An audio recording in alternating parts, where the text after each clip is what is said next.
My name is Eric Omondi. I'm a product of a cross-border relationship.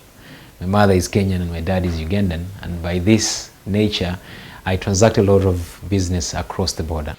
When we have a funeral across here, my relatives have to come all the way, spend a few days, at the end of the funeral, go back.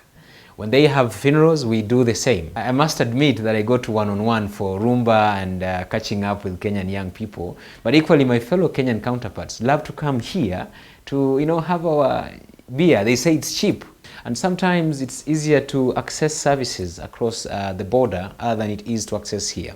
About a week ago, one of our colleagues had a child with some pneumonia situation, and from where she lives, it was easier to go to a Kenyan health facility than to come all the way to a health facility in Uganda. Young people are also engaged a lot in border business, so they are the ones that are transporting people across the border using motorcycles and the other means.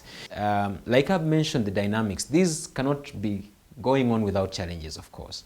The first one that I would like to highlight in this situation is the issue of security.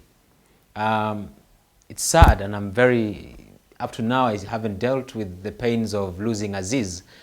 On one morning, I think it was a Thursday, he had to take a man to go buy merchandise in Kenya. As I speak now, Aziz is normal. This was a young man who was very strong, very enthusiastic. He had a family. He had actually a very young wife and one child. So this is one of a few cases that we've had here in Busia about the killing of young people who are especially riding borders. As young people, it's easier to trade. When I mentioned of these small manageable enterprises, to be honest with you, we have to buy these raw materials cheaper in Kenya. If I'm making mandazi, it's easier to buy the baking flour across, because that is where I can get it cheaply. If I'm crossing with that whole bundle, I am stopped at the border. I have to pay not taxes, but kitu kidogo for it.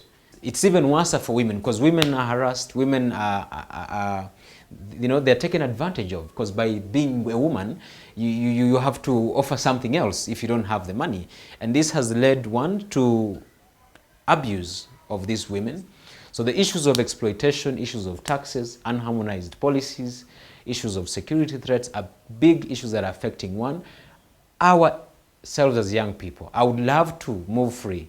I would love to engage as a young person along the borders. So I want to appeal to our leaders, our governments, our presidents to sign, ratify, and deposit the Niamey Convention.